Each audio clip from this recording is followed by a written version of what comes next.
Hi, I'm Jessie Prey. And I'm Andy Cassette. Welcome to Love Murder, where we unravel the darkest tales of romance turned deadly. Our episodes are long-form, narrative-driven, and deeply researched, perfect for the true crime aficionados seeking stories beyond the headlines. Like the chilling case of Blanche Taylor Moore, the so-called Black Widow who left a trail of poisoned lovers. Or the shocking murders of Chad Shelton and Dwayne Johnson, where family ties masked a sinister plot. Subscribe to Love Murder on Apple Podcasts, Spotify, or wherever you listen.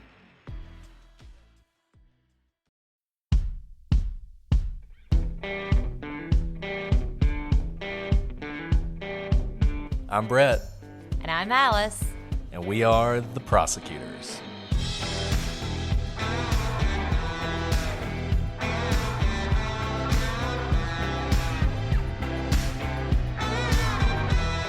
Today on the Prosecutors, we didn't want to go.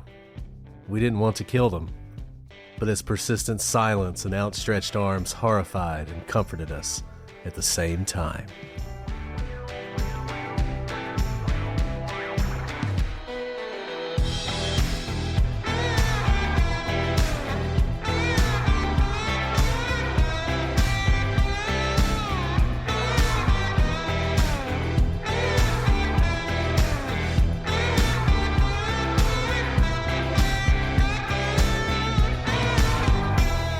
Hello, everybody, and welcome to this episode of The Prosecutors. I'm Brett, and I'm joined, as always, by my slender co-host, Alice. No, Brett. I don't know if I can do today's episode because I cannot get the image of who we are going to talk about out of my mind. First of all, thanks. I'll take Slender anytime. But we know we're not actually talking about me being slender. But perhaps Slender Man. Yeah, not a slender woman. Not a slender woman, but a slender man. Slender man. And the power of ideas. That's the positive spin I'm going to put on this. This is about the power of ideas to influence people. Because what we're going to see in this case, Alice and I were talking about this before we started. Last week's episode was disturbing in a very visceral way. This case is disturbing in what it says about the mind, what it says about people, what it says about children. Innocence. If there ever is any innocence. Lots of interesting legal questions, perspectives on this case. I mean, this is a truly fascinating case. Obviously, we're talking about the Slender Man stabbing, attempted murder that occurred back in 2014 in Waukesha, Wisconsin. And everyone involved in this case, the perpetrators and the victim, were only 12 years old when it happened, and they were inspired by a horror meme from the internet known as Slenderman. This is horrifying. Because I kept asking Brett repeatedly. I was like, surely, as we get into the story, you'll see, but surely, I know it's an urban legend, but is it? Because when you see the power of this urban legend, this created horror figure, they have more power than any one person would have in reality. So does that make Slenderman more real than a real person? It's kind of funny because Alice... She kept asking me, like, so was there like a person online calling themselves Slender Man? They didn't really believe all this, did they? And it's like, no, they totally did. So with that, for those of you who don't know the story, for those of you who do, you know how disturbing this is going to be. And we'll try and give you some insight into some of the legal things that happened in this case. But I think let's go ahead and dive in. So Peyton Bella Lautner was an ordinary 12-year-old sixth grader in the spring of 2014 before her life changed abruptly.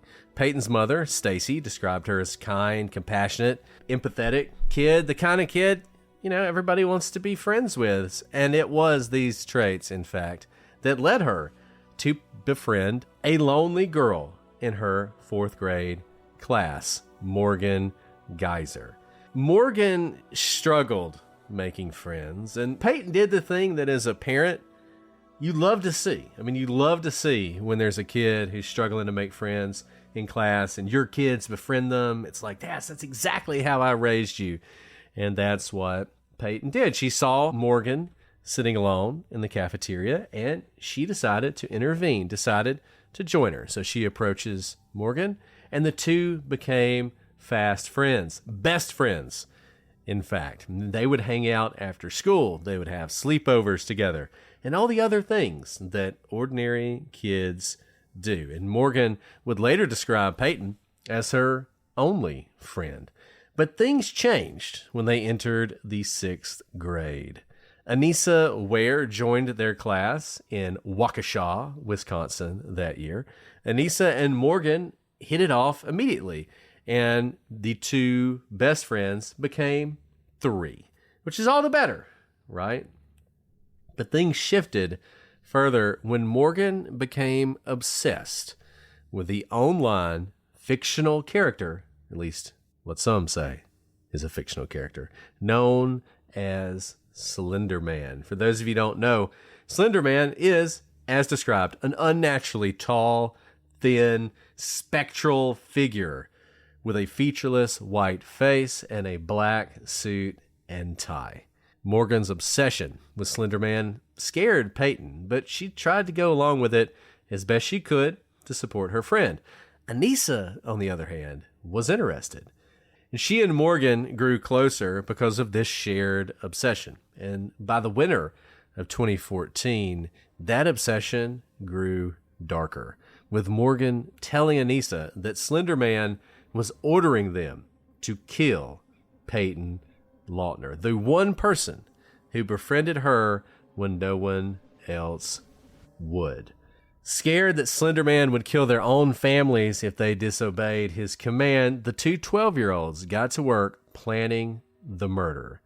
And shockingly, in the spring of 2014, the girls would put their plan to the test. So before we dive into the timeline, you can see why I kept asking Brett, where did they get this idea? If Slenderman isn't someone they're talking to, like, did someone assume the character of Slenderman and order them to do these things? The answer, at least forensically, is no. But this is the dark inception question. Where do these thoughts come from? And who gets the blame when the origin might be from one's mind, but one that is perhaps vulnerable and has been influenced by another character who may or may not have said these, did not say these things. May or may not. I don't know. It's a Halloween episode. Who the heck knows? As we're going to learn, and I think as many of you who followed this case know, Morgan had some real mental issues. I mean, we often deal with people who have maybe minor mental issues or maybe undiagnosed or undiagnosable issues. I mean, there's all sorts of things that can go on with a mind that we don't quite understand. But Morgan had a real issue. She was schizophrenic, and it was one of those things that I don't think people really knew at the time. There's some discussion about that. If you want to know more about this case, there is an HBO documentary called Beware the Slender Man that gets into this some. But it's really interesting because you had the situation, as we just described, where Morgan is telling this other impressionable young girl that Slenderman, it's not just that they need to do this for Slenderman, but that she knows Slenderman, it's sort of Peyton or them. It's Peyton or their families. Someone is going to be sacrificed. And the question is, who is it going to be? And so this notion of where did she get that? And as I said earlier, Alice was like, was there someone online telling them this? I really think this was coming from Morgan's own mind. And she may very well have believed this. She may have heard this and seen this. I mean, one of the things about Slenderman is once you see him, he will follow you until he drives you insane and kills you, right? And so she may have believed that she actually had to do this to even be able to survive herself. So let's start from the beginning. Or you may be thinking, well, Slenderman must go back centuries. This is a lore that's been told for generations. Not really. In June of 2009, Eric Knudsen, who used the screen name Victor Surge, created Slenderman. It was a meme that was a submission to a Photoshop contest on the Something Awful forum of Creepypasta. The contest asked participants to create a modern myth to terrify people. So this is fascinating, right? We've talked about the game Polybius, right? Where someone has created something but is trying to sell it as a real thing. This started as a fictional myth, and that was the purpose of it. It was just an online contest. Now, Knudsen posted 2 faked photographs purportedly from the mid-1980s showing a tall, sinister figure lurking behind groups of children. Knudsen attached some vague text suggesting that 14 young people and the photographer had gone missing. So if you're listening to us right now, you're seeing these pictures, and they look very troubling, right? You don't know exactly what's going on, and everyone looks worried. And when you have black and white photos a few decades back, right? So it's still within reach. It's just about 30 years prior. It all seems to have the veneer of reality, which is what the best myths have. I just gotta fanboy out here for a second, because as someone who in my past has written horror, been involved in the horror community, it is such genius. It is incredible that he did this. And you can go back and find the forum and find where it's posted. You see what everybody else is doing, and then you see this. And then as you're going through the forum, more and more people are just so entranced by this, because it is so beautifully subtle. It is the birth of something that we see throughout the internet, through horror, through creepypasta today, where people attempt to take a very real world situation and just tweak it just a little bit, just enough to make it creepy. And you have these photographs. Go look them up. Look on our website, we'll have them, but you can find them very easily. The photographs themselves are already a little weird, right? I mean, there's something unsettling about the photographs themselves, which appear to just be, I don't know where he got them, but they're just photos, Like, the kids in the photos actually look disturbed, like there's something going on that is troubling them. And then, in just the greatest tradition of visual horror, in the background, blurry, you barely even see it, is this figure, this Slender Man, right? If you weren't looking, you might not even see it. And it is so awesome. I mean, it is great. And you can tell why this grabbed hold of people in this era of the internet and just didn't let go. And from these 2 photographs, this entire mythos was born. And people were writing stories about it. They were making video games about it. They were making movies about it. They were doing YouTube movies about it. It was incorporated into all sorts of other stuff. It became part of even like the Lovecraftian mythos, because he has these sort of tentacles and everything. And it's just great. I love it. So I don't understand why what happened, but I definitely understand why this was such a powerful image and why it grabbed people so quickly. It really did. I mean, almost instantly, it became this sensation, this tall, dark figure where you can't even really clearly see them in these 2 photographs, became across the internet, every corner of it, eventually becoming the subject of a 2018 film. It didn't seem like it was just an urban legend anymore, and now it was taking on a life of its own. So in December 2013, it was actually Anissa who first introduced Morgan Geyser to Slenderman, and this is going to be a reoccurring theme in this case. The strange thing about this case, and you probably noticed this if you've seen the documentary, Morgan is the one who has the diagnosed psychiatric issue.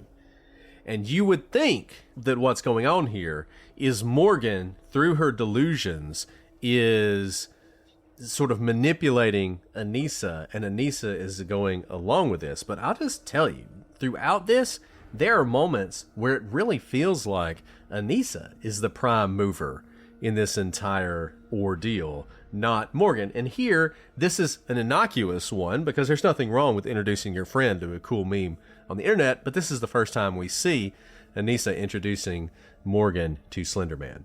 And over the next few months, both girls, they become obsessed with Slenderman. And ultimately, Morgan decides that Slenderman is not only real, but that they need to become proxies of Slenderman. So in much the way that the children in the photographs are part of something going on with Slenderman, the text that I read in the sort of cold open is from the first photograph that has like a group of kids walking down a street and Slenderman is the background. And I just want to read it to you again. We didn't want to go. We didn't want to kill them, but its persistent silence and outstretched arms horrified and comforted us at the same time. There is a almost like Pied Piper of Hamelin feel about this. Slenderman is always associated with children, and this notion that children are coming to him and he is giving something to them, comfort, belonging, it's not clear what, in exchange for them doing horrific things. If you've seen the movie Sinister, it's a similar type feeling to that. But in any event, they decide they want to be part of this Slenderman family. They want to be proxies for Slenderman.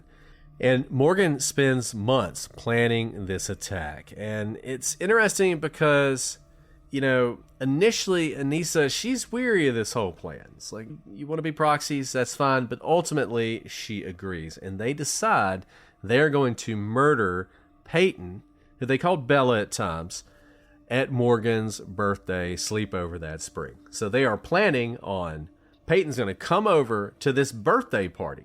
And then after the birthday party, they are going to murder her in Morgan's own house, in Morgan's own bedroom. And after the murder is complete, they would go find Slenderman's mansion, which they had decided was apparently located in Wisconsin's Nicollet National Forest. They were going to go to this mansion in this national forest.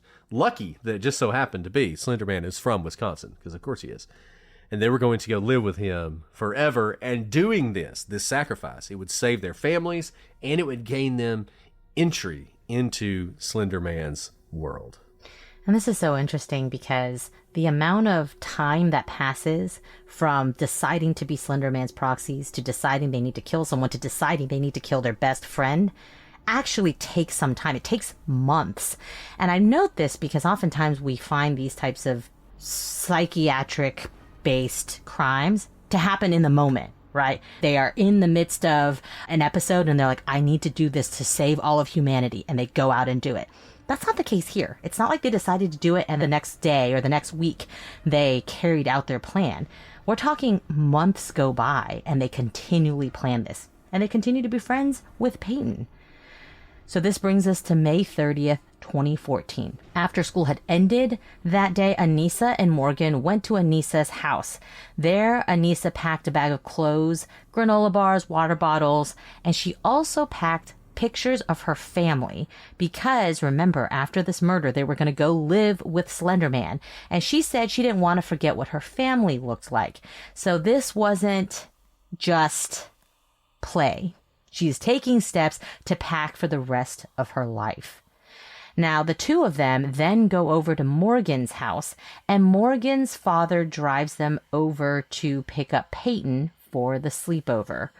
The girls went to Skateland and had pizza. Really a regular kind of birthday party. I don't know, the peak childhood. You're going skating and for pizza, and they're too young to drive, so Morgan's dad is actually driving them around.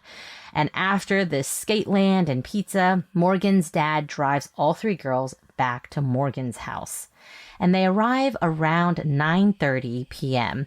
And like girls their age, they start playing with their American Girl dolls. And I mean, you can't make this up. They are quite literally children. They're playing with dolls before they decide to go to sleep in Morgan's room. Now, typically, Morgan, like many of us when we're little, during sleepovers, wants to stay up all night and play when there's a sleepover. But this night, she wanted to go to bed right away, and that was not typical for her.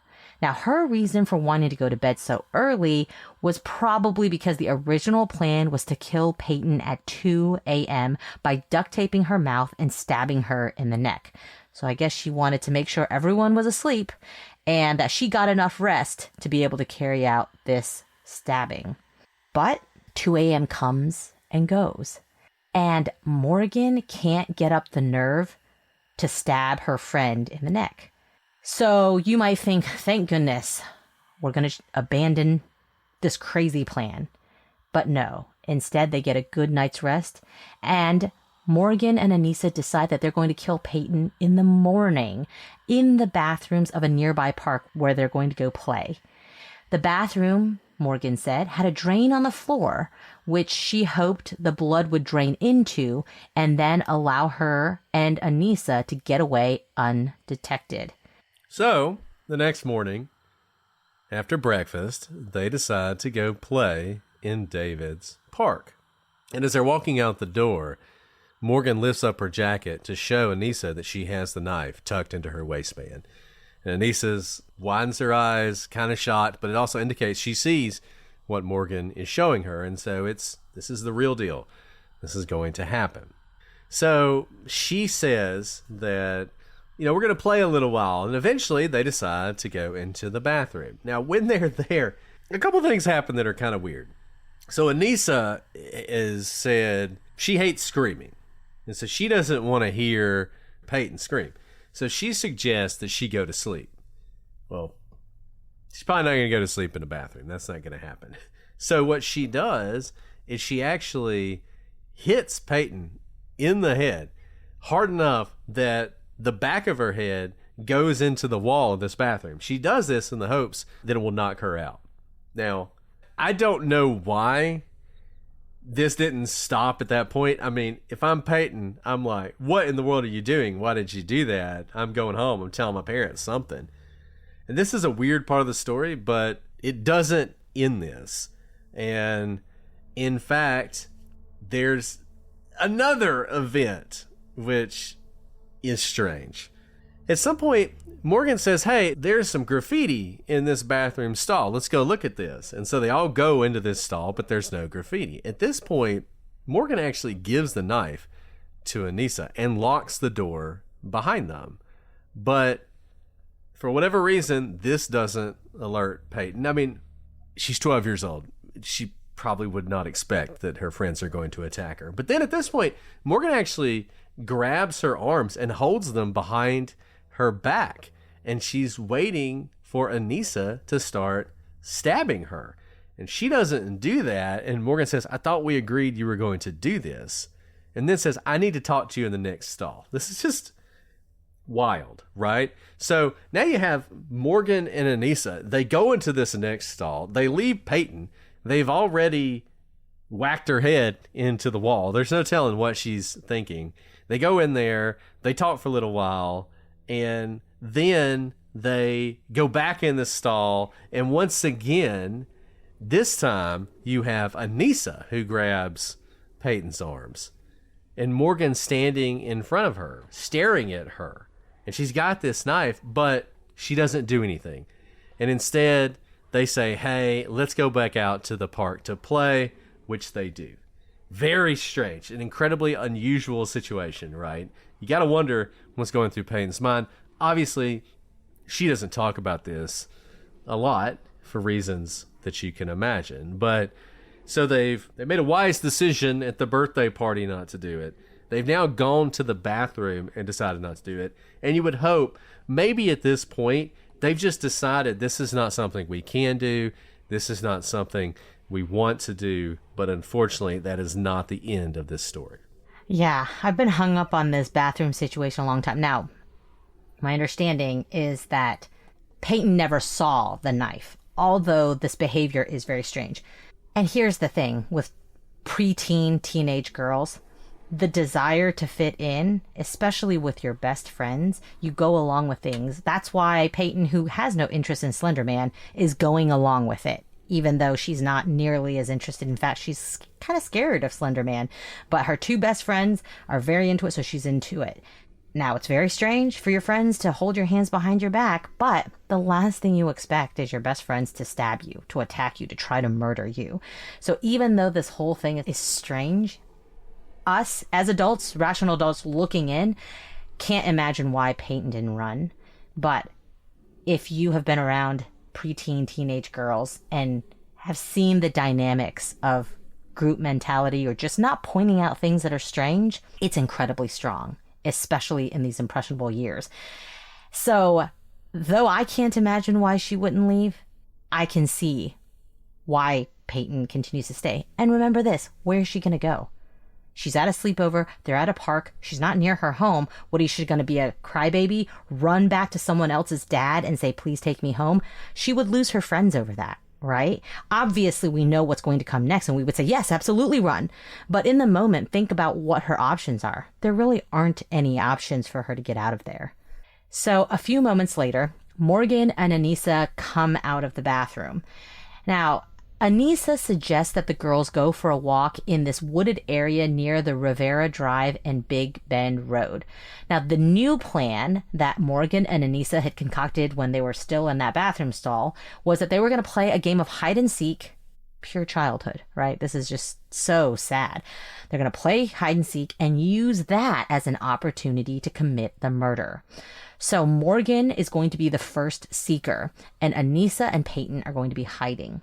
When they were hiding, Anissa told Peyton where to hide and told her to lie face down in the dirt, which Peyton did. This is kind of what Brett was saying earlier. Anissa seems to be the one who kind of puts things in motion in all of these. The original plan was for her to do the stabbing. She's the one putting Peyton face down in the dirt. Now, in just a little while, Morgan and Anissa come up to Peyton, who's face down in the dirt, and Morgan hands the knife to Anissa, who then shoves the knife back to Morgan, and Anissa says to Morgan, "You do it. Go ballistic, go crazy." So Morgan sat on Peyton's legs and brought her face close to Peyton's face and whispered, "I'm so sorry," in Peyton's ear. And then Morgan began stabbing Peyton repeatedly and viciously on her back while pushing her down into the ground. It was merciless. Peyton, as you can imagine, was screaming and yelled, "I hate you. I trusted you."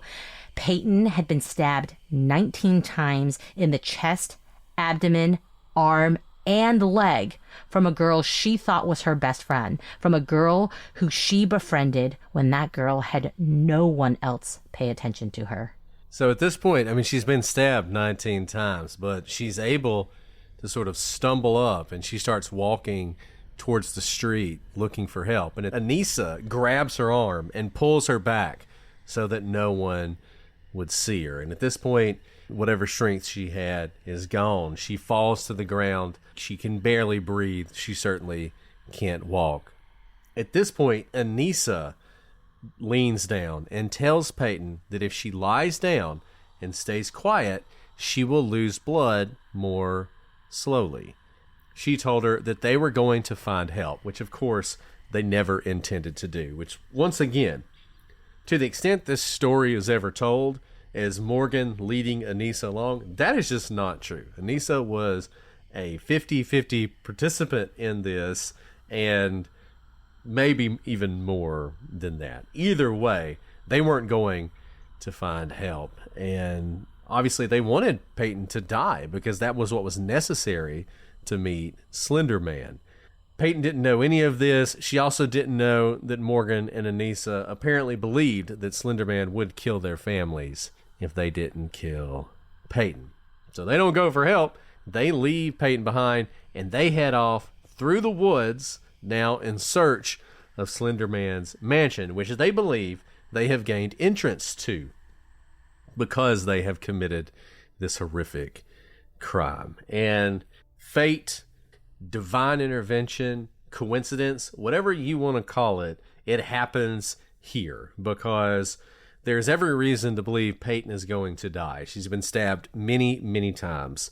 She is bleeding profusely. But just at that moment, a man named Greg Steinberg, he's out for a Saturday bike ride, and he comes across Peyton laying in a grassy area where she has managed to reach. She can't get to the road. She can't get to like the bike path, but she's crawled out of the woods where the girls have left her.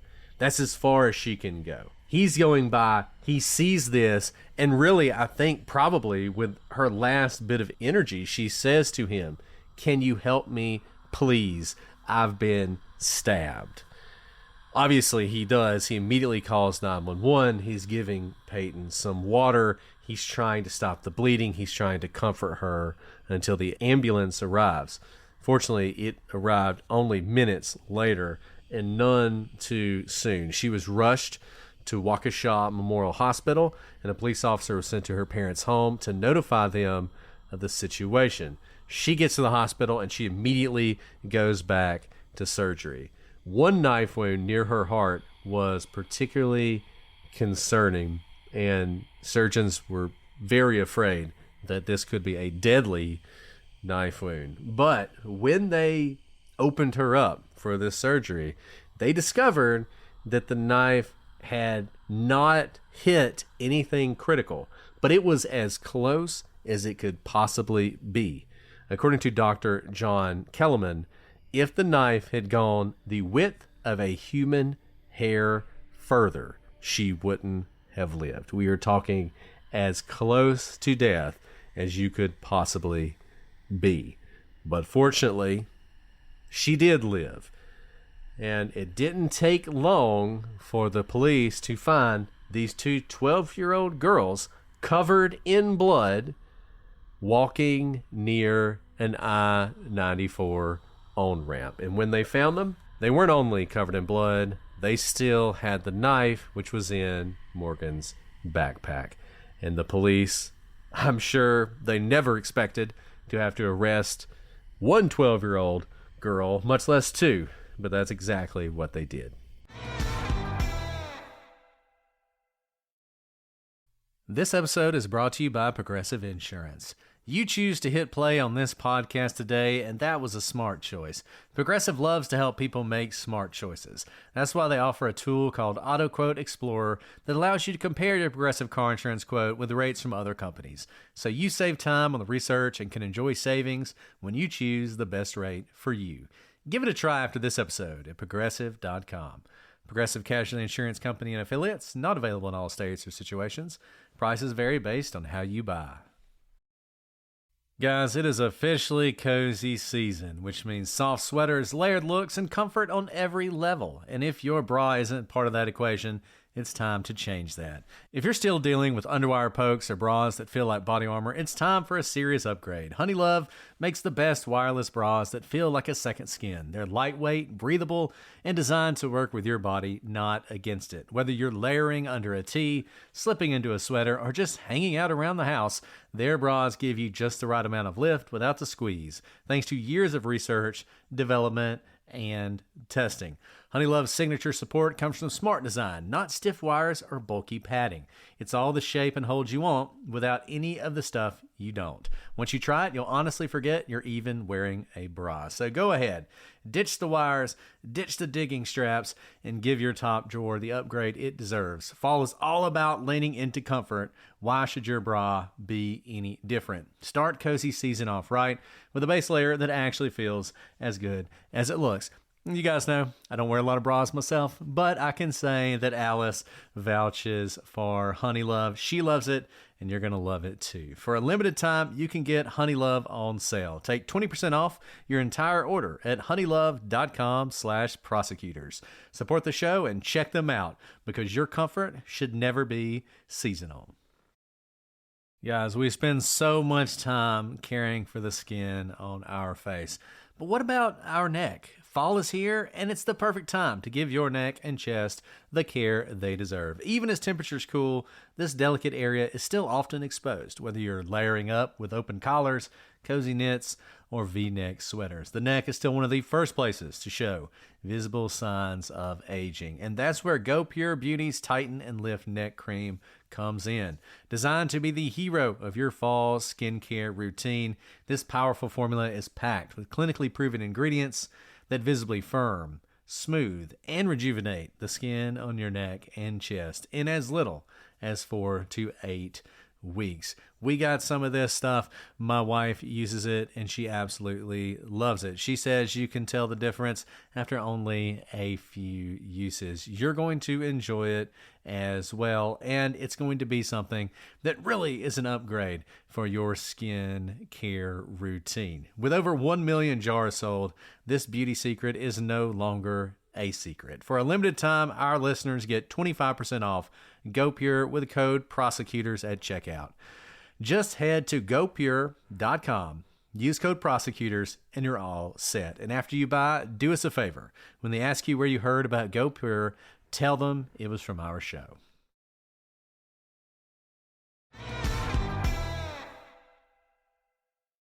So the next day, on June 1st, both girls were initially charged with attempted first-degree intentional homicide, and they would be tried as adults as 12-year-olds. A week later, on June 6th, Peyton leaves the hospital. She miraculously returns home, and she's welcomed with messages from thousands of supporters from around the world who are just amazed and stunned by Peyton's bravery and resilience. And obviously, this was a worldwide story when it happened. I mean, it probably would have been a worldwide story even if it was just two 12-year-olds conspiring to stab their friend. But you throw in this horror element. And remember, this is 2014, when the whole idea of memes is just really getting going. And this notion of the Slenderman meme attack, right? It's one of the things they called it. It really grabs people, and people are really fascinated by this whole story. So you may be thinking on the legal side, well, clearly something's wrong. Like, they can't possibly be competent, right? So in August of that year, a judge finds Morgan incompetent. He suspends the prosecution of attempted first-degree intentional homicide, and at some point in that year, Morgan is actually diagnosed with early onset schizophrenia, and it would later be revealed that her father also suffers from the same condition. So it's something that ran in her family. But before the stabbing, she had not yet been diagnosed. But in September of 2014, a judge orders Anissa to undergo a psychological evaluation as well. Now, December of that year, both girls are found competent to proceed. Now, what Judge Michael Boren said is that both girls can understand the charges against them and aid in their own defense, which is the standard for competency. Different, as you'll see, than the defense of insanity. So competency is pretty pure and simple. Do you understand you're being charged with something? Can you help in your defense? The insanity defense is something altogether different. It is a defense. It allows the charges to go forward, and you can assert it to say, yeah, I did that, but I was insane and didn't know what I was doing. So the first step has been made, because up until now, it wasn't clear that anyone was even going to be able to be charged with this brutal stabbing. Yeah, so we talked about this before on Legal Briefs, our other podcast. We talked about it in previous podcasts. This case actually has 3 really interesting legal things we've talked about before. Trying children as adults, what it means to be insane as a defense, and what it means to be competent. And Alice just nailed it on the competency thing. We'll probably come back to trying children as adults. But it's really the insanity defense. Were you sane when you committed the crime? That's the time period that matters. Competency, are you sane now? Can you partake in your defense, help your defense, assist your defense, understand the trial? You can be perfectly sane when you commit a crime and not competent to stand trial. You can be completely insane when you commit a crime and competent to stand trial. They are different things, and you're going to see that play out here. So now we're in 2015. At this point, we're having preliminary hearings. And one thing the defense is putting forward, really interesting defense. I mean, this is an interesting case. You can probably already imagine, if you truly believed, even if you were under delusion, if you truly believed that you were in a kill or be killed situation, it was either kill that person or die. Is that a defense to a murder charge? Fascinating question, right? You see this play out in television shows all the time, where like the criminals have told somebody, you have to go kill this person. If you don't, I'm going to kill your family. I'm going to kill you. Well, that's the situation the girls are in, and they ask to be able to present this as a defense. And as we talked about before, with a lot of these defenses, the first step is you got to convince a judge it's viable. And so they put forward this whole look. They thought it was a kill or be killed situation. And they say, the judge says, no, not going to let you do that. And this is an important thing because how this shakes out affects like the charges. It affects where the girls are tried because they're charged with such a high offense, right? That means they have to be tried as adults, basically, under Wisconsin law. If, however, you can put forward this defense, it's a mitigator. It doesn't get you completely off the hook, right? Like, this is fascinating, but we have not said that just because you're under duress means you can go kill somebody, right? Like, we haven't said that's going to be a defense. You were under duress. They told you they were going to kill you if you didn't do it. So therefore, when you went and killed that person, that's a perfect defense. You're not going to go to prison. But what we have said is that will be a defense to first-degree murder, right? So it's still second-degree murder, homicide, depending on your jurisdiction.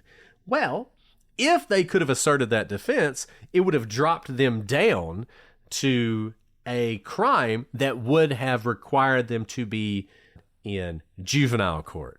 So you see how this works. It's like really interesting legal maneuvering because they're really just trying to get them in juvenile court. Because typically, in a lot of states, if you're convicted as a juvenile, you can only be imprisoned until you're 18. You can't go beyond that. Whereas obviously, if you're tried as an adult, you can be in prison for the rest of your life.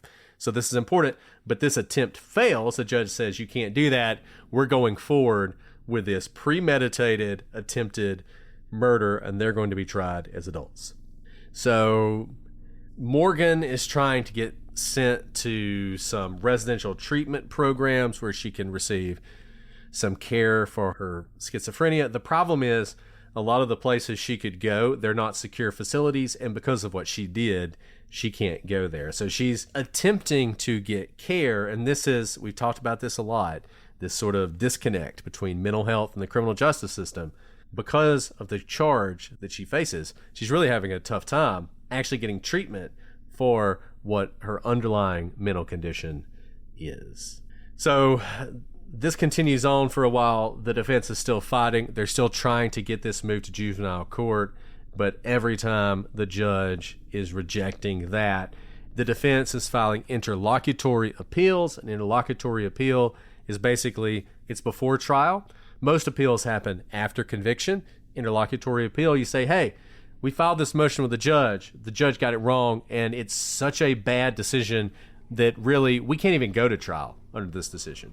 You can imagine on the prosecution side, this happens a lot with suppression motions. You filed a motion to suppress. It was granted by the judge. Well, the prosecution now says, with the evidence suppressed, we can't even go forward. We have to have an appeal right now. That's called an interlocutory appeal. So they are doing that. They're trying everything they can to stay in juvenile court. In January 2016, Morgan finally is able to succeed, not on the juvenile court issue, but is sent from jail to a state mental hospital. In July of that year, the Court of Appeals rules that this case will stay in adult court and that these two girls who committed this crime when they were 12 years old will be tried as adults. So in August of 2016, once they've lost these interlocutory appeals, this is not surprising. Morgan pleads not guilty by reason of mental disease or defect. And I say it's not surprising because she wanted to make sure what court she was in before she asserted her defense.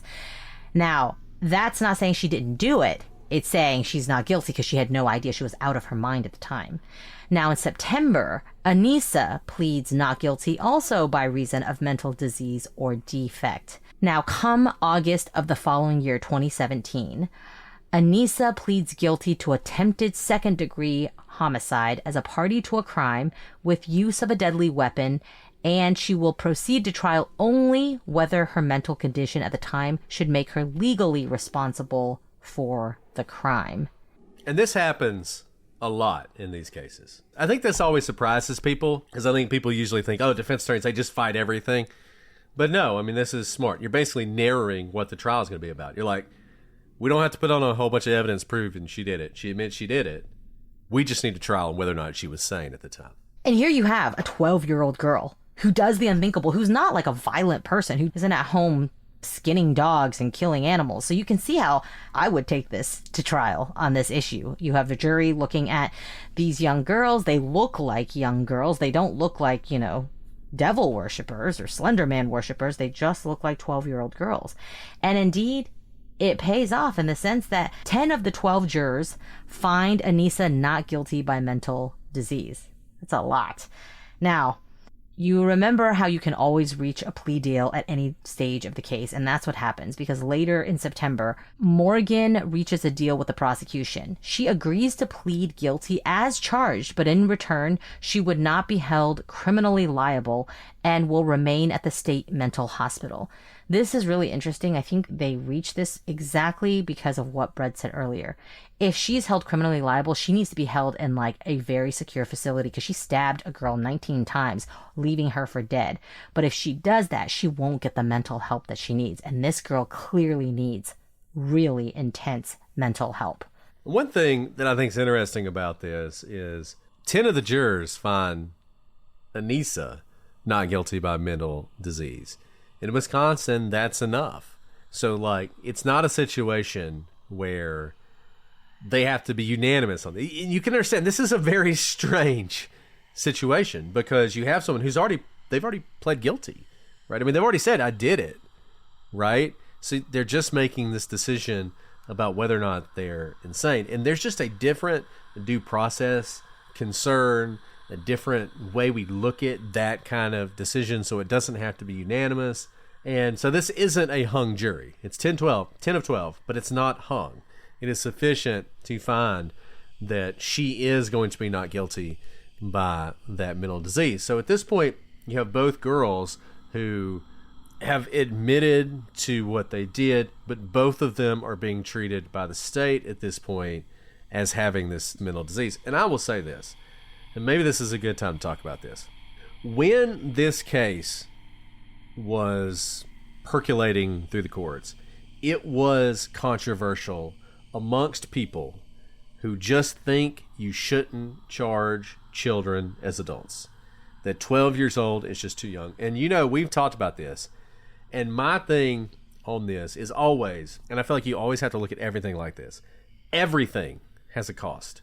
Everything has a cost. Nothing worth anything is costless.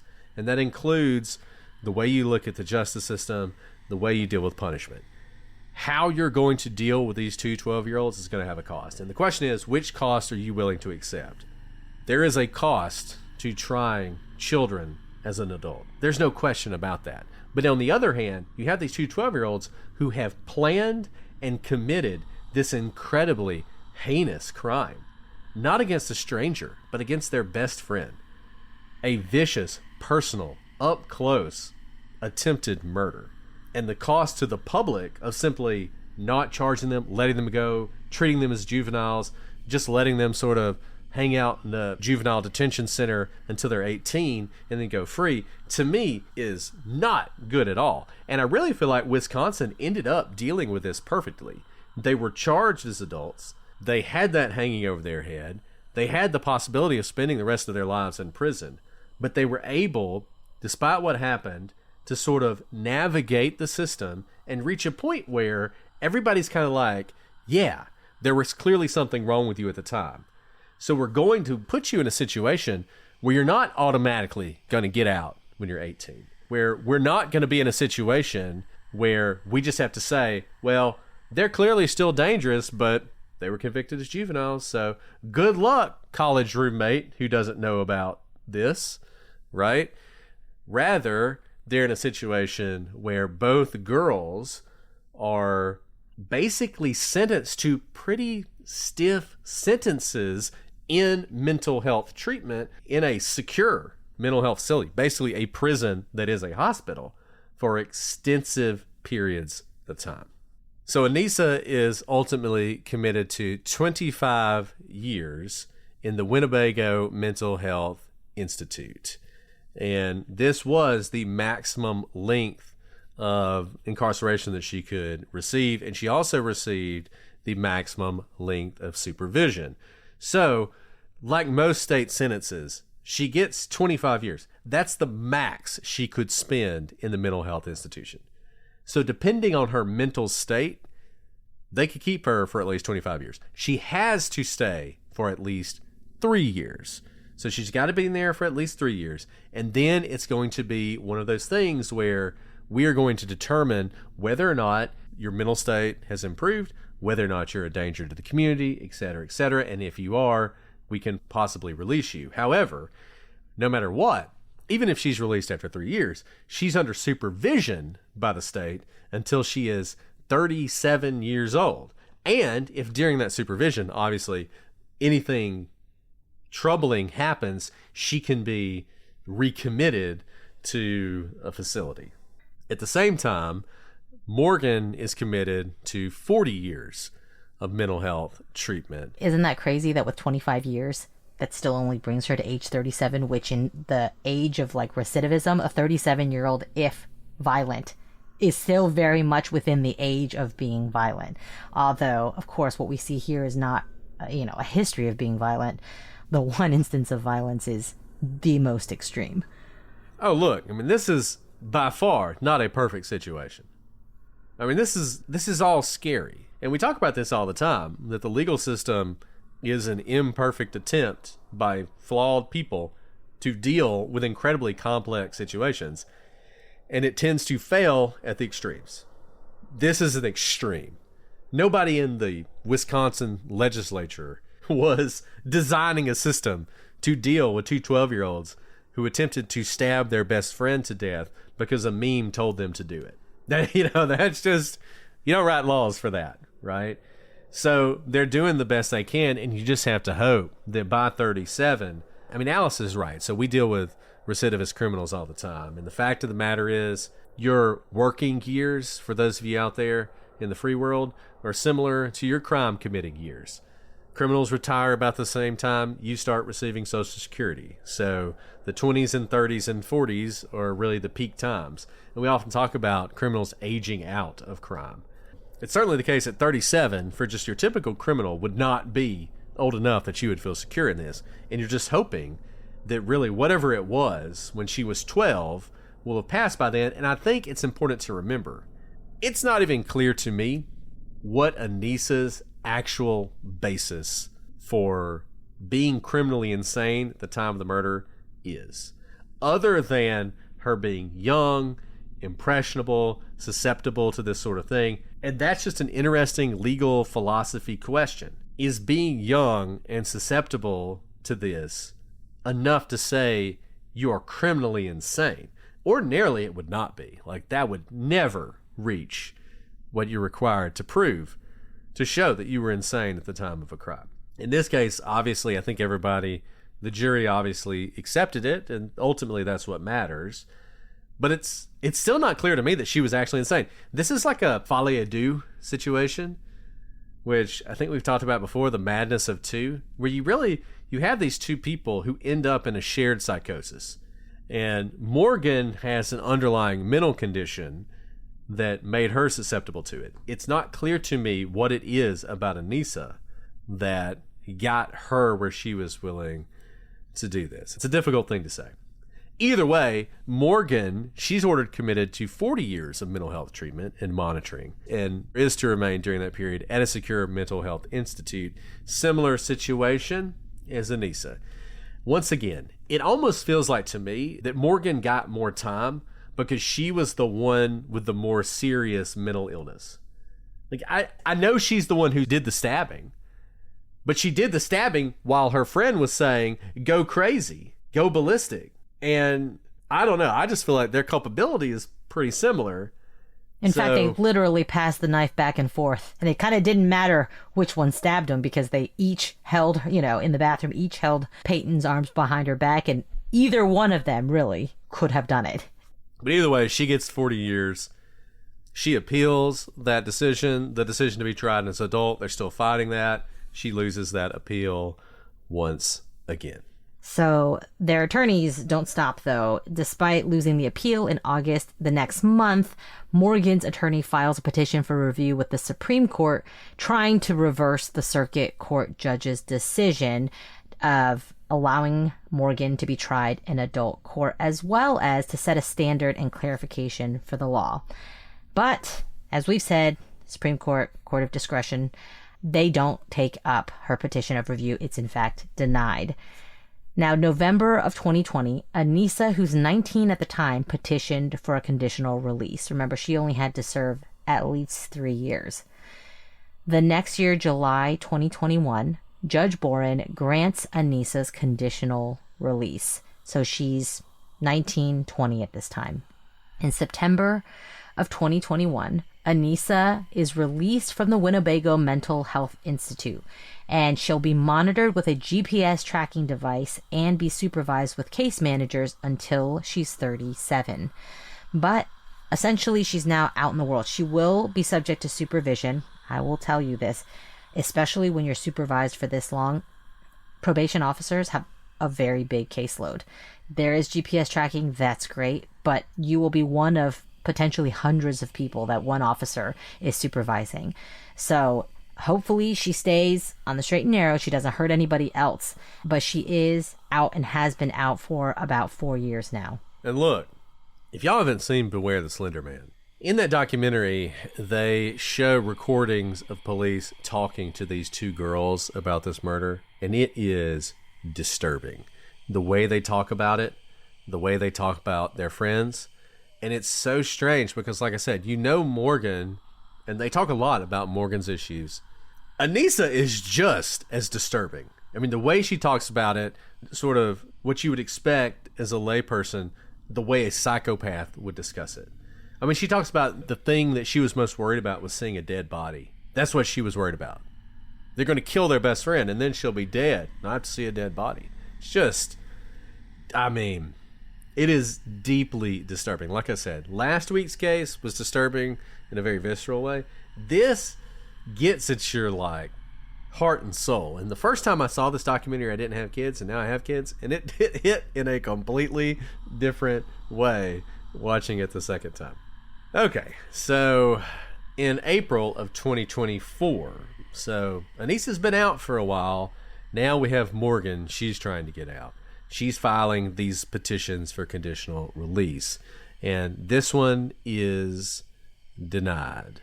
It doesn't take long for her to file again. In January of this year, a judge ruled that Morgan could be conditionally released. But there were concerns about this. In April, Peyton's family expressed concerns about where Morgan was going to be resettled. At the time, it was only about 8 miles from where Peyton lived, and so this delayed the release as they worked on a plan, a release plan that would both allow Morgan to get the treatment she needs, but also would protect Peyton. And I think Peyton has to be at the top of everyone's mind. And I'll say this, during the course of these hearings, more stuff came out. And I don't know the truth of this or not. If you've seen the documentary, you know Morgan's father also has schizophrenia. And I think in the 2024 set of hearings, Morgan would allege that her father had sexually abused her when she was a child, and this would become an important part of this. Her father actually died in 2023, so he wasn't able to answer these charges, so it's a little unclear whether it's true or not. Morgan also purported to be transitioning to a transgender male at this time. And the cynics out there, or maybe the realists, depending on your view, thought all of this is a ploy. This is all a ploy to sort of show it's not really her fault. You know, she's recovered, etc., etc. You should let her out. I don't know. The judge basically said, look, I don't care about any of that. You know, the judge said at one point, a lot of people have been sexually abused, didn't make them stab their friends. So to the judge, like, that's not important. The only thing that's important to me is, are you a danger or not? This is not so much about were there things in your life that led you to do this. It's, will you do it again or not? But in any event, in July of this year, the plan was amended and Morgan's conditional release was approved. Now, the thing about this is, and I am interested to know what Alice thinks about this, because this is one of those things, once again, where there's a cost. The decision was made that the timing of the release, the details of the release, the location of the release, all of these things are sealed. They are not available to the public. We don't know whether Morgan could be living next door to you right now. We don't know that because it was all sealed in order to protect her as she is transitioning back into society.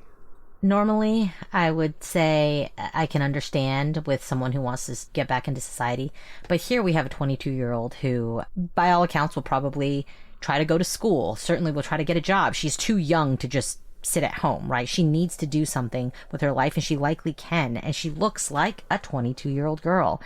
And I don't know. I mean, I don't have access to her medical records. Clearly, the judge, and we've said this before too, it's really interesting. The legal system has to act like medical professional sometimes, with the help, of course, of medical professionals. But the judge isn't a doctor. The judge is relying on maybe one or two medical experts who say that she's not a danger to society to be able to let her out. So in this day and age, if her information was released, she will 100% be harassed. Maybe so much to the point that if she is mentally fragile, it will break her yet again. So unfortunately, we do live in a day and age where people will not respect her privacy whatsoever. And that's probably something that the judge thought of in keeping this sealed. But on the other hand, she's 10 years removed from this vicious stabbing, has a family history of mental illness, is still dealing with things objectively by her own admission of not having fully resolved or grown out of whatever it was that was affecting her 10 years earlier. These things are all concerning, and I just hope this isn't a situation where in a year or 2 years or even in 5 years or maybe 5 days, something will happen and we've let the wrong person out. And that's always a concern. Once again, you have these situations, you want to believe in rehabilitation. You want to believe that no matter what they've done, particularly when they're this young, when they're 12 years old, that they can overcome it, that they can be productive members of society, that they can live good lives, that they can make up for what they've done. All the cliches, right? But if you're capable of doing something like this, even when you're 12, I wouldn't want to live next door to her. I wouldn't want to work in the cubicle next to her. I wouldn't want my son or daughter dating her. Like, I certainly would want to know. And you're right. I mean, once again, back to the cost. Because in the world that we live, if you know who she is. And what's interesting about this for us in the United States, this is very strange. We're like, sealing all this, keeping it from the public. Some of you who are listening in Britain, you know this is fairly common. There is a famous, horrific murder in Britain where two very young teenagers kidnapped an even younger boy from a grocery store, some sort of supermarket shopping place, take him to railroad tracks, beat him to death, murder him, put him on the railroad track so it looks like he's ran over by a train, and then leave. And there's no motive for this other than to hurt someone. They're eventually arrested. They stay in prison for a long time. When they're released, they're given new identities. Their locations are hidden. Their jobs are hidden. Like, everything's hidden. Like, they basically just give them a new life. And people in Britain spend a long time. Yeah, Jamie Bulger, I'm not sure exactly, spent a long time trying to figure out who these people are and actually did identify them, right? And did harass them. Interestingly, one of them went on to, I think, sexually assault someone and went back to prison. The other one appears to basically have a normal life. Just a tough question about what the best way to deal with this kind of stuff when someone does something terrible at such a young age. The one good thing that came from this case is that Peyton lived. She shouldn't have lived, and by the grace of God alone, she's alive. I can't imagine what she is dealing with in terms of, I mean, I don't even know how you trust anything in the world when your best friends stab you for no reason at all. But life is precious, and I'm glad that she was able to keep hers. HelloFresh is back, one of our very favorite sponsors, just in time for fall. It's here, guys, and with it comes cooler nights. heartier meals, and the craving for something warm and satisfying. And that's where HelloFresh comes in, bringing you comforting, chef-designed recipes and fresh seasonal ingredients right to your door. This season, they're taking things to the next level with their biggest menu refresh yet. Say hello to a whole new way to do dinner. HelloFresh has doubled its menu. Now you can choose from 100 options each week, including new seasonal dishes and recipes from around the world. Dig into bigger portions that'll keep everyone satisfied. And you're going to feel great while you do it because it's an even healthier menu filled with high protein and veggie-packed recipes. HelloFresh now helps you eat greener and new veggie-packed recipes that have 2 or more veggies. And I tell you, this is hard to believe, but it tastes better too. You can get steak and seafood recipes delivered every week with no extra cost. There's 3 times more seafood on the menu now at no extra cost. You can discover new seasonal produce each week, from snap peas to stone fruit to corn on the cob and more. Guys, we have made no secret that we love HelloFresh, whether it's their bourbon peach chicken or their firecracker meatballs or their Thai noodles. There is something for everyone. You are going to love HelloFresh. The best way to cook just got better. Go to HelloFresh.com/prosecutors10FM now to get 10 free meals and a free item for life. 1 per box with active subscription. Free meals applied as discount on first box. New subscribers only. Varies by plan. That's HelloFresh.com/prosecutors10FM to get 10 free meals and a free item for life. Check it out yourself and find out why HelloFresh is America's #1 choice for home cooking. And look, I mean, this case is horrific no matter what. But what takes it to the next level is this whole interaction between online culture, memes, the internet. It's so funny to watch the documentary because it is crazy how much the world has changed in the last 25 years. But it's changed so much in the last 10 years. I mean, this documentary comes out in like 2015. And it just, everything about it feels so quaint about the internet. But they interview these kids who are online all the time, and you just think, man, it is so much worse now than it was back then. They're like watching YouTube videos together, right? Like, and you're thinking, now everything is so pervasive. I don't know. It's terrifying if you're a parent. I mean, this kind of stuff, people can become obsessed with things even when they're adults, but obviously kids are so impressionable. And I don't know what it was about Slenderman because I experienced this myself. Before this happened, before the Slenderman murders, I just thought Slenderman was so cool. It was such a cool idea. Everything about it, I loved it. And then you see this happen, you're like, wow. And I feel bad because the guy who created it has expressed regret because of what it led to with this crime. Can't possibly. I mean, no. I don't always agree with that line of argument where it's like, I say whatever I say and whatever people receive it as, I can't control. That's not true. This was a photo contest. And like, truly, he did not, put this man out there who what we read at the very beginning of the episode is all the caption that was attributed to Slender Man. So there wasn't even lore around it from the creator of Slender Man. But gosh, to have to live with that as well, because obviously I only know Slender Man because of these stabbings, and forevermore Slender Man will be tied up into this horrific stabbing. So I've been trying to decide what horror movie to watch this week. And maybe you can help me out with your extensive knowledge of horror movies. Mm-hmm. I got nothing. I mean, is there a character that never speaks? Well, see, there's a few options. So, I mean, because people obviously have jumped on Slender Man and, I think there's like one called like The Tall Man or something is one.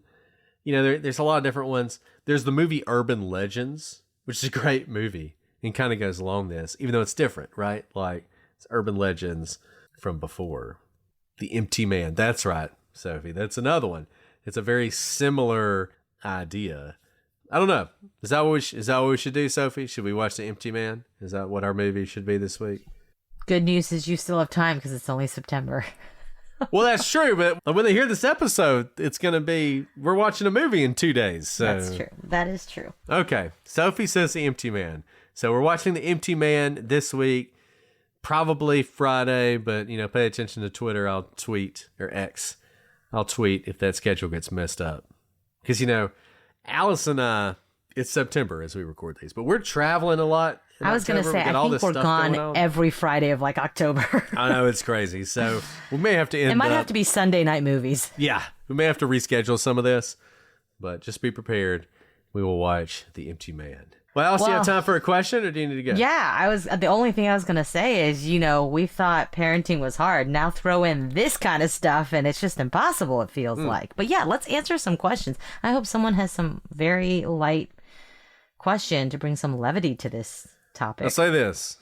If you have Halloween questions, ask them so that we can use them next year, because we're out of Halloween questions. We don't have any. And obviously, if you ask them after these episodes, we won't ask them on the Halloween episodes because we've already recorded them. But if you have some, shoot us some and we will answer them. And I'll just say, while we're here, if anyone in the chat has any good Halloween questions, they can feel free to ask them. I will say this. Sophie, who we've mentioned several times, she was asking me for horror novel recommendations, and I gave her one called December Park, and she ended up really enjoying it, by Ronald Moffey. He's a fantastic author you probably never heard of. He's great. Read December Park. You end up reading all his books. He also wrote a book called The Floating Staircase, which was tremendous. Great book. He's in a band, too. He's a cool guy. Just awesome guy. Super nice, too. Wrote the foreword to one of my books. Can't even remember which one it was, but really good guy. You should check him out. December Park. Good book. That's my recommendation. Okay. Alice, you ever read a horror novel? Have you ever read a horror novel? Do you read horror novels? I mean, does Sleepy Hollow count? Because that's probably it. Sure. Frankenstein, I call that horror. That is horror. It's one of the classic horrors. Did you ever read Dracula? Dracula. I read the classics, but just because I read everything as a kid, but nothing more that wasn't classic. Are you going to try to make me read something? Is that no, why? I was going to ask you if you had read any horror novels, what your favorite one was. But since you haven't, it's not a great question. Those are great horror. They are wonderful. Dracula is beautiful. Frankenstein is incredible. But I would, even as, young me, get scared reading them. And so I adopted the Joey Tribbiani method, where when I got scared, I would put the book in the refrigerator. I got to say this. As I was watching Beware the Slender Man, knowing that Alice was going to watch it in preparation for this episode, I laughed to myself because I was like, this documentary is so creepy. Have you seen how jittery I've been all night? Okay, do you want to know how scared I actually am? You know this is not fake, and I only watch it for you guys. When you had the pictures up, even though I can see the preview, I know what pictures you're going to put up. I had my notes covering where the part of the screen is. See, right now, you can't see my screen, but I can't see the picture because I have my notes in front of the picture. That's hilarious. I love this photo. It is so great. I mean, the boy in the foreground. Oh, it's so great. Makes it, right? I mean, look at that face. He could not have hired actors to create this photo and it'd be as good as it is. You got the boy in the foreground. Obviously, if you're listening, you got to look this up. This is one of the Slender Man photos. The boy in the foreground, the couple behind him, they all look like they're being forced to go somewhere they don't want to go. I mean, the hunched over, the man right behind the boy in the foreground, how he's kind of hunched over as if his hands were bound, but they're not. Yeah. Yeah. I mean, he's got his arms up with this. And the boy in the foreground, the focus is on him. So everyone else is progressively blurrier as they go back. They're more out of focus as you go back. And then in the very back, you have Slender Man. It's just awesome. I mean, just an incredible photograph. Just love it. I just really am impressed. All of this is so great. And then what's great about the second photo, the first photo without Slender Man would be creepy on its own. The second photo, unless you went in being prepared to be creeped out, which if you do, even the photo itself is still a little weird, I don't think you would think it was creepy. It's younger kids. They all seem happy. They're in a playground. And then you have 4 of them in the background, and they're surrounding this Slender Man figure. Just awesome. But it's like a nice touch that it has like an official stamp, as if like this is a picture to capture our daily life. And it just happened they picked a picture with him in the background. Like they didn't see it. And so this is just, what is life like in 1982? And this is just one of the exemplar pictures. But in that, it's one of the, if you were watching a movie, you would all of a sudden zoom in and think, what is that in the background? Oh, it's great. I love this. I love it. It's so good. And there's some, I'm just ranting now. You just got to go with it. So if you guys have seen the Netflix series, The Haunting of Hill House, which is based on the book by Shirley Jackson, which is amazing. That show, great. Oh, God, so good. So good. Alice, it's not scary at all. You should watch it. No, it's very scary. I know it is.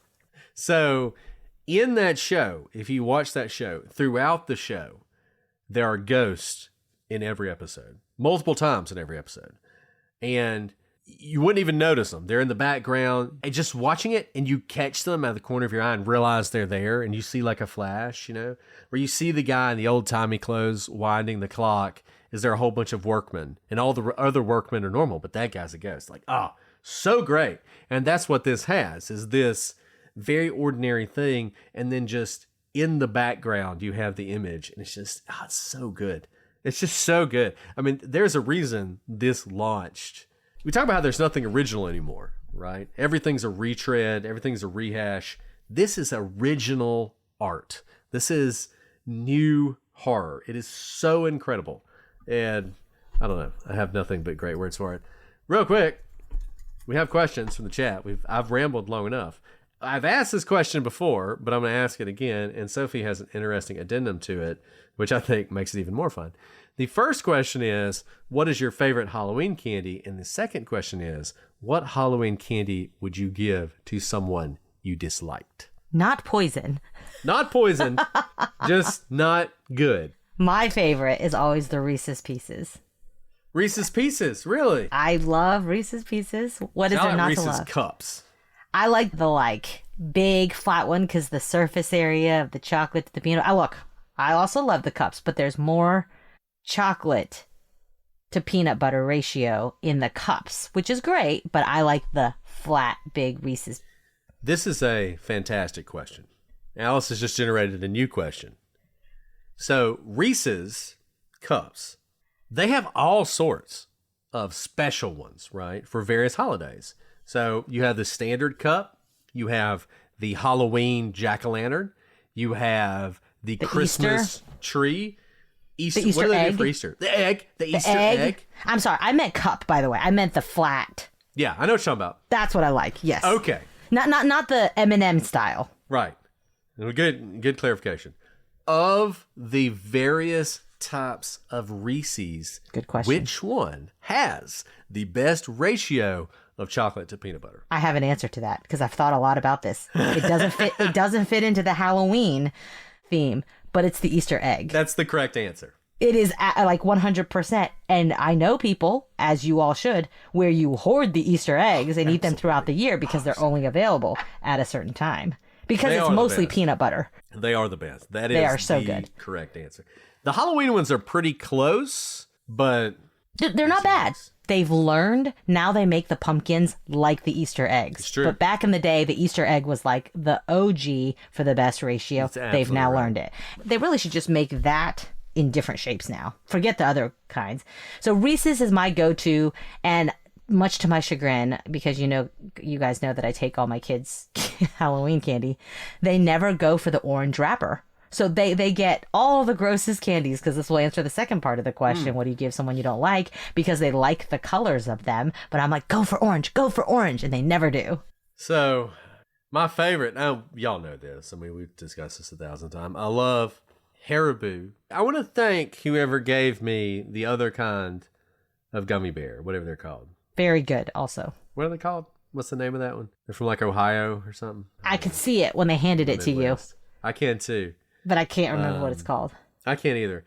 But someone gave me, someone will say it in the group, their sour gummy bears. Yes. Those are really good. I will give them that. I really like sour. Really good. Apparently, only kids' taste buds like the sour candy, so I must still be a kid because I really like sour candies. So, Sophie, once again, the Albanese. Yes. They're like soft, super soft. And let me just say, those of you who say they're the best, I like the stouter Haribo gummy bears. The They're Albanese German. are too soft. They are German, so they're a little bit, That's my point. more Is rigid. they're a little tougher. Right. They're a little tougher, exactly. So what's your favorite then? Would it be the Haribo? So Haribo gummy bears, and I tell you what, Can I just say, when I was little, Haribo or gummy bears really didn't come in Halloween size didn't. packets. Exactly. But we would get like Welch's. Like there were gummy candies, but it's Welch's. Now you can get the Haribo in their tiny little packets, and the gummy bears are even little. Yeah, exactly. They're even small. But much like, if you ask an addict, what kind of drug do you like? They're going to be like powder cocaine, like the pure stuff or whatever. To me, the purest candy is like Nerds. Because it's just sugar personified. Do you like it though? Right? I love it. Because that's one of I can just my like least favorites. mainline Nerds. I love Nerds. Really? Okay, I'm me gonna a give big you all box my of nerds. and I'll just pour them down my throat. I usually love throw them Nerds. away because I'm like, who likes these? I'm sorry. sorry. When you're rating your kids' candy, bring me the Nerds. You know what? They actually always reach for the nerds because it shakes. Exactly. So we have a lot of nerds. Now that I know you like that disgusting, it's not disgusting. It's just sugar. It's just pure sugar. It's Exactly. pure sugar. It's There's pure no sugar. taste. There's It's just no- sugar. Kind of There's burns my nothing tongue. in between you and the sugar. You just get the pure Now sugar. look, It's the closest Nerds you makes get to like a just pouring chewy sugar. gummy, basically. See, I don't Delicious. Love it. I like that. My least favorite, I hate black licorice. It's disgusting. I don't understand. Does anyone Why do they like make it? licorice? I don't Does anyone understand. actually like it? Because that's the thing. My kids always reach for licorice because it looks like a rope, bright red, black. They think it looks cool, but it tastes Pixie the sticks are grossest. great. Sorry. So I don't like. I don't like Basically, candy I like corn either. chocolates. Candy corn is just like eating wax. Yeah, I don't like candy corn either, but I feel like people have moved away from giving out candy corn. So I'm thinking about what's in my kids' like box, or I put it in a box, what they have. What you said, Nerds, and basically anything but gummies. If it's not chocolate, I don't like it. Yeah. Anyway. Well, I will say this. We went up to Lidditz, and they gave us The best chocolates. Wilbur Buds. The best chocolates. It's like the original Hershey. They're like Hershey's Kisses. Kisses if Hershey's Kisses were what Hershey's Kisses should be. Yes. They are amazing. I just envision that it's these like sweet grandmas delicately squeezing out the perfect amount of chocolate to make these little buds on a little like wax paper, and they peel them off and say, "Here you go, honey." That's what it tastes like. Oh God, so good. We got to get it back up there. We actually should get back up there. Our schedules are so busy. We're Do gonna you find realize? a way, though. Do you realize that in the last 2 weeks, let's say 3 weeks, in the last 3 weeks, between the two of us, I think we've been to like 8 or 9 states. It's crazy. Like, I'm so tired. I'm still tired, and I keep being like, why am I tired? I'm like, right, because I've been in 3 time zones still in like within 6 days. I know. Anyway, It's not Well- going to get any easier. it's not. It never will. And in 2016, we're gonna try and like tour the country or something. So. Well, in 2016, it was 10 years ago, so excuse hopefully me, in 2026 we'll be able to. I'm always getting time wrong. No, Like, I understand that. I was listening to somebody yesterday, and they said they did something in 2001. It's a politician. They said they did something in 2001, and they got like blasted for it because there was no way they could have done it in 2001. It was obvious to me from context that they meant 2021, and I do that all the time. All the time. I don't know what it is about the 20s, but people will ask us, when did you start your podcast? And the answer is 2020. But for some reason, 2000. 2020 is 2000 to me. I will I've say said 2000. 2000 multiple It's times. so weird. And people look at me like, what? They're like, I'm you've been doing it for 25 years? And I'm like, oh, wait, no, it's 2020. I don't know why that is, but I do that all the time. I'm always taking time off. I don't know. It's weird. Anyways, this has been cheers. fun. Cheers to 25 years of the podcast. It's hard to believe we've been doing it as long as we have. It's hard to believe we've been doing all the episodes live for like, Only for 2 years. only for a couple years. It's well, because crazy. it's as old as Brittany is Yeah, we used to do these. by It ourselves. was just me and her. I will she say- would call. I was saying. I would listen to her It was on a the lot phone. shorter back then. They were a lot shorter.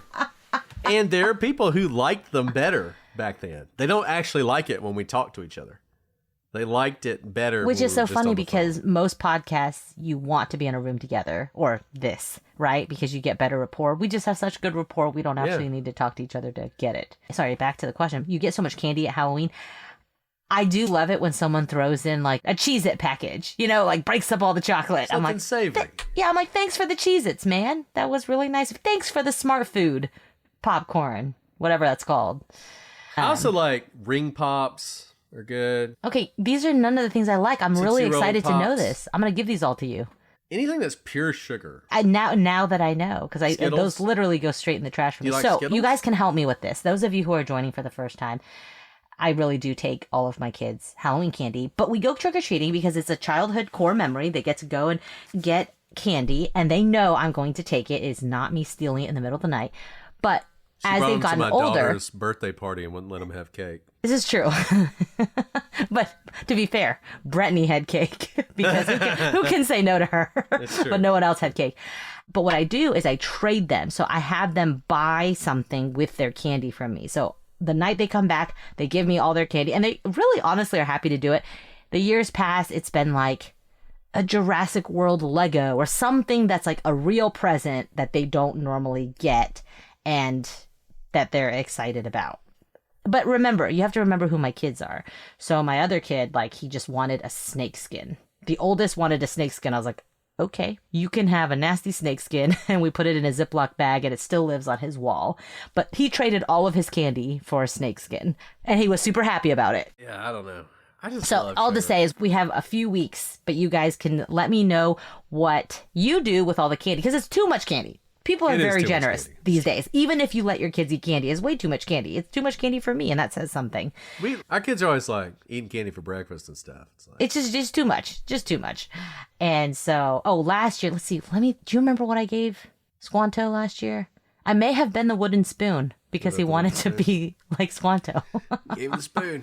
People keep mentioning pixie sticks in the. That is just mainline sugar. I used to take pixie sticks. Oh, And the thing about pixie sticks is you gotta be careful with them because if you get too much saliva on the stick, it gunks up the works. it when you get does. the You're right. You stick. can't touch it. Can't touch it.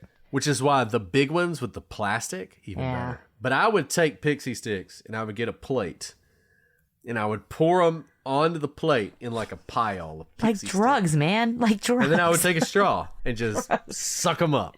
Oh, so good. God, I loved it.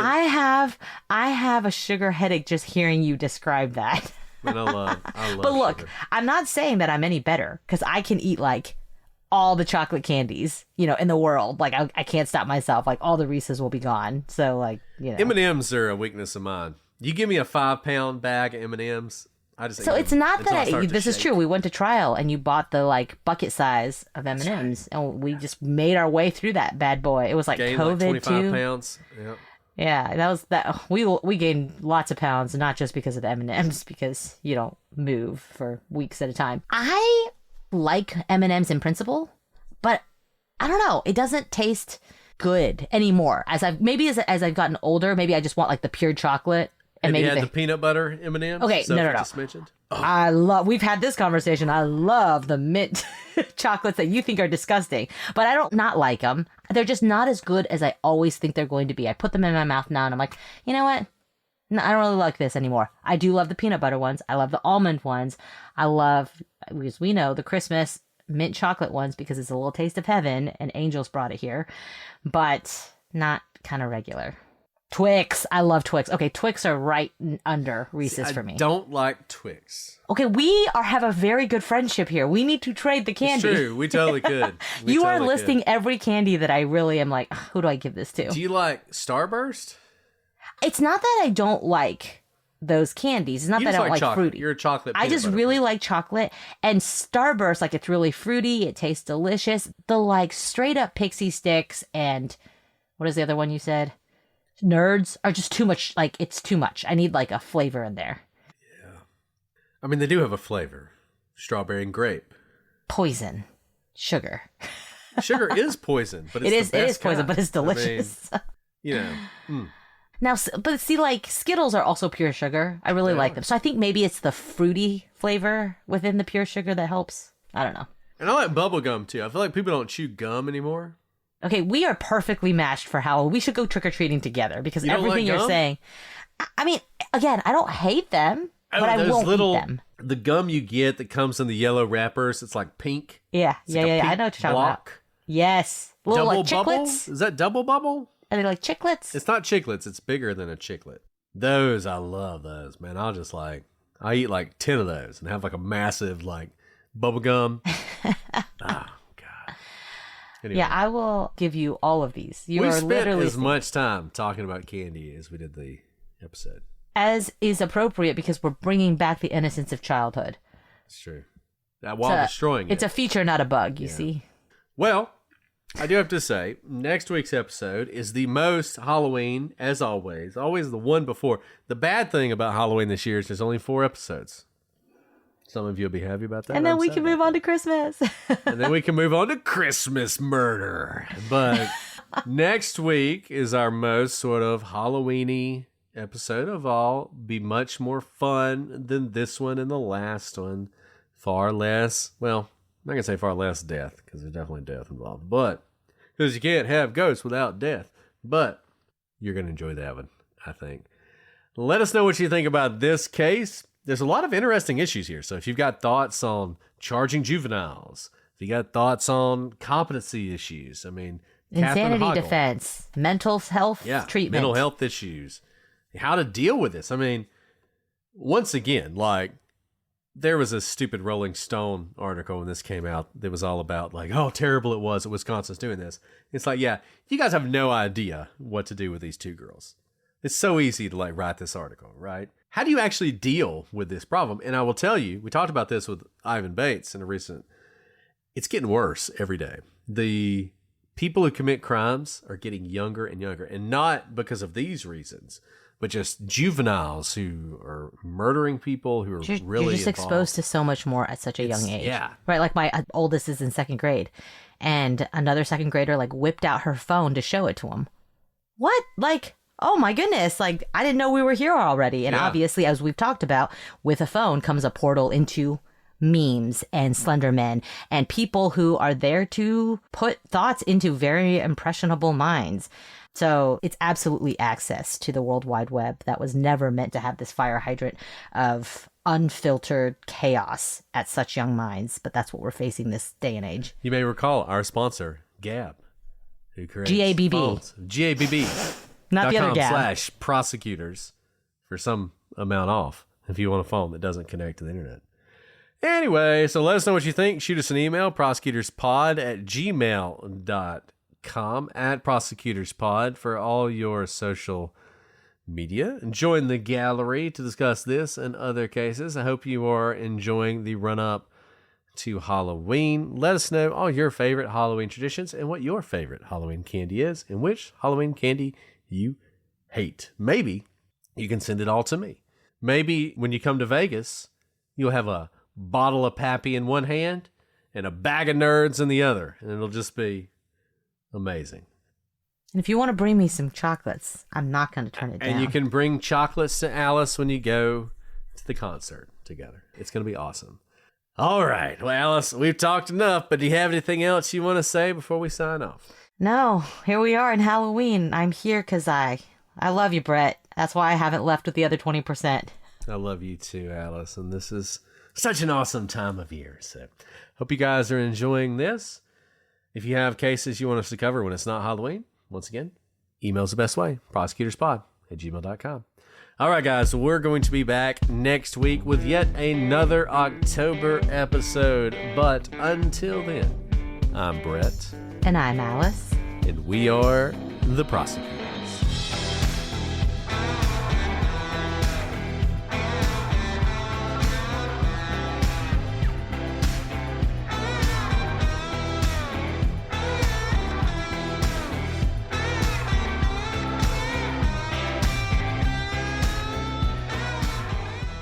You know what I remember?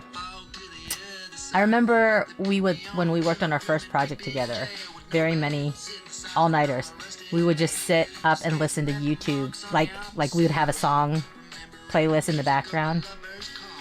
That's when we knew we'd be friends, because we had similar true. taste in music. I knew Okay. we needed something to keep us awake at 3 a.m. Kind of like now when we record. I'm ready. All right. I'm ready You anytime. Okay. This one scares me.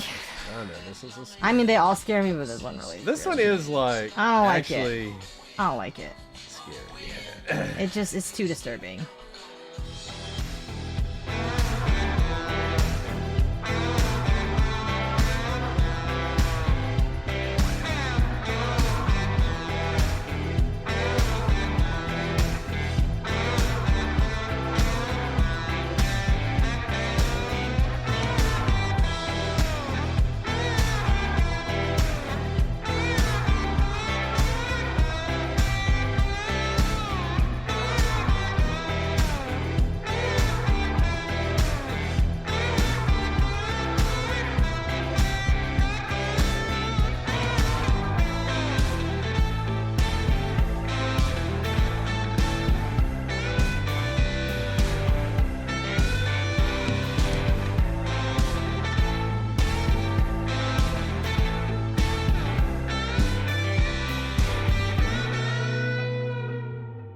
Wait, hold on one second.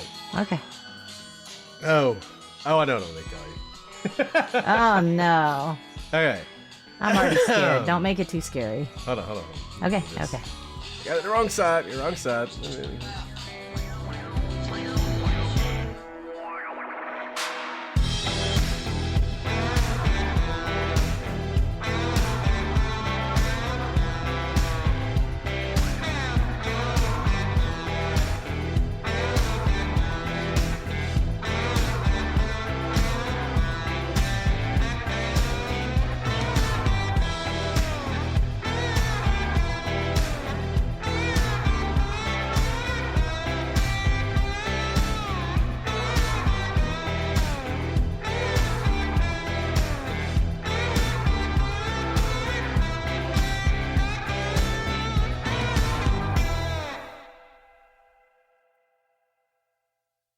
This October, Fear is free on Pluto TV with horror movie collections from Paranormal Activity, The Ring, You will die in 7 days. Scream, and From Dusk Till Dawn. This is my kind of place. And don't miss the man-made nightmares in Mary Shelley's Frankenstein or the world-ending chaos in 28 Days Later. Something in the blood. All the scares, all for free. Pluto TV. Stream now, pay never. With so many options, why choose Arizona State University? For me, the only online option was ASU because of the quality. Their faculty was really involved with their students and care about your personal journey. The dedication to my personal development from my professors, that's been extremely valuable to me.